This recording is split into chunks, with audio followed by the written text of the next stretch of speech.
And now, Peter Milo and the once-in-a-lifetime shot.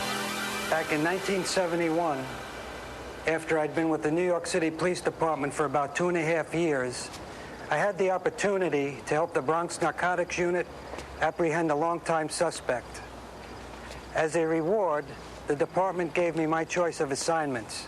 I chose the Stakeout Unit. The Stakeout Unit was created in 1968 to combat the rising tide of armed robberies. It was a crack unit with some of the best cops on the job. I felt lucky to be part of it, but also apprehensive, because my father started the unit. I knew all the guys would think I was there because of who my father was, so I'd have to prove myself. I had only been on the unit a couple of months when my regular partner went on holidays, and I was assigned to work with two of the heaviest hitters in the unit, Jimmy Cirillo and Bob Hanley. These guys were like living legends, Cirillo especially. He was one of the best shots in the country and had a presidential citation for his marksmanship. Bob Hanley had a similar reputation.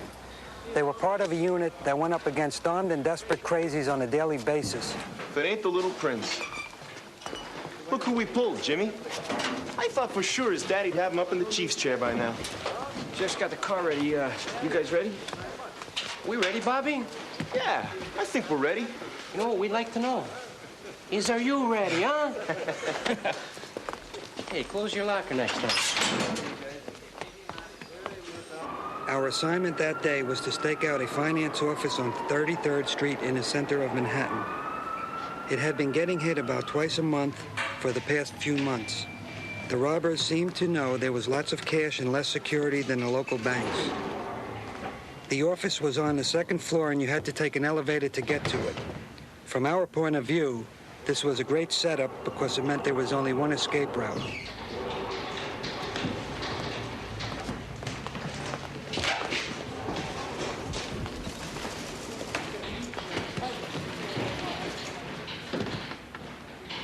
How you doing? I'm Officer James Cirillo.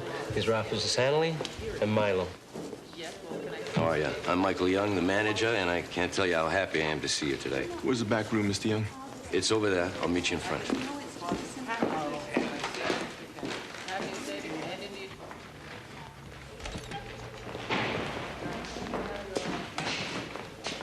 Before we went into a stakeout, a sergeant always checked out the location first, to find the best location for us and to make sure that civilians wouldn't be in the line of fire should shooting start. This office was a good one for a stakeout because the robber would have to leave the office and enter the empty hallway to get to the elevator. We could take him there without putting the office workers at risk. Our position was an unoccupied office with a door to the outside hall and a one-way glass window looking into the office. We could see the whole counter without being seen ourselves. Our MO was to keep one man at the window and two at the door to the hallway. If anything went down, the man on watch would simply tell the others when to enter the hall and take the robber on his way out of the office. The man at the window would have a shotgun, but it was only to be used for a backup. There was to be no shooting into the office because of the number of people out there. Anything happen yet? Don't expect a lot of action, kid. This here's a waiting game. I've been on stakeouts that went on for months. Sometimes nothing ever happens. Yeah, I guess the odds ain't too good us getting hit your first time here, huh? No. What do you guys plan on doing if something does go down? Well, we're not going to take him till after he leaves, so whatever you do, don't get in his way. Just cooperate and do what he tells you. Hey, man, you don't got to worry about me. Something happens out there, I plan on becoming invisible. They don't pay me nearly enough, start playing hero. Gotta go call my girlfriend. Hey, Tommy. Thanks for the coffee. Hey, rookie. Seeing as how you're on point, you can stand and drink. Every stakeout is different, but they all require one thing: patience. We didn't expect this day to be any different. We'd plotted our fields of possible fire to avoid involving innocent bystanders. A transmitter had been placed so we could hear what was going on in the office. We were ready if the time came. We worked on a rotating system with each man taking point duty at the window for half-hour intervals. Seeing as I was a rookie, I got point first. I'd only been at the window for about 20 minutes when things started to happen.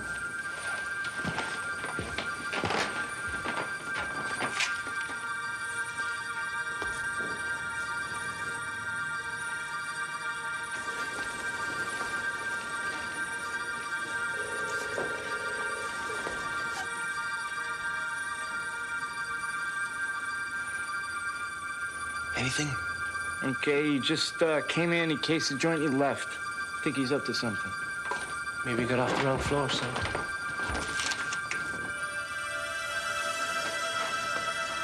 Wait a minute. Wait a minute. He's going back in.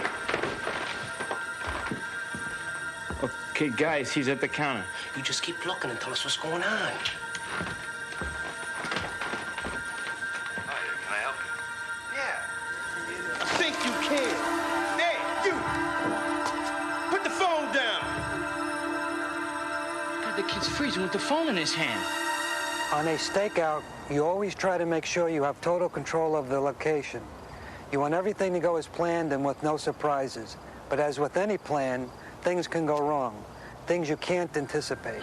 Then the suspect saw the kid and obviously thought he was calling the cops. Get off the phone! Put the phone down. I'm thinking this guy's going to shoot him. If I try and shoot this guy, chances are the shot's going to spread and I'll hit one of the workers. I thought, if that happens, I'll disgrace my father and the whole department. He's gonna kill the kid. Cirillo and Hanley didn't head for the main entrance because there were too many civilians in between the main doors and the suspect. Instead, they ran around the back of the office to a set of doors. The problem was that the manager had forgotten to unlock them. You little son. When the guy cocked his gun, I knew he was going to kill someone. All I could hear was my heart pounding and my shooting instructor telling me, take a deep breath and squeeze.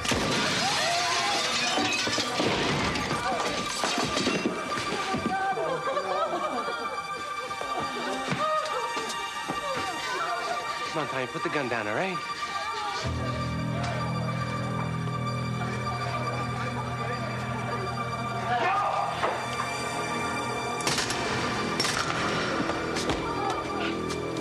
Don't, he's gone. He's gone. Everything's gonna be okay. Everything's gonna be okay, buddy. I was very lucky, and I was very thankful that nobody other than a suspect was hit. It turned out that all of the slugs hit him in the chest, except for two that spread and hit his gun hand, knocking it from his grip.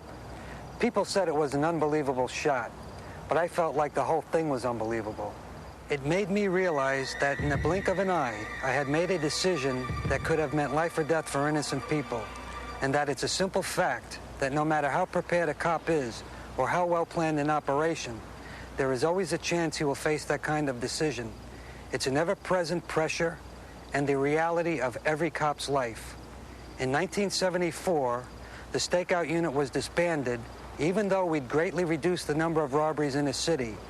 Publicity about the number of armed robbers we'd shot had unnerved some local politicians. We'll be right back with tonight's top cops and the aftermaths of their stories. Julius Hansen was pronounced dead at the scene. It was later revealed he had a record of rape and armed robbery and was a known drug user. Officer Peter Milo was promoted to the Organized Crime Control Bureau and became their bugging expert. He retired in 1984 and now runs his own business.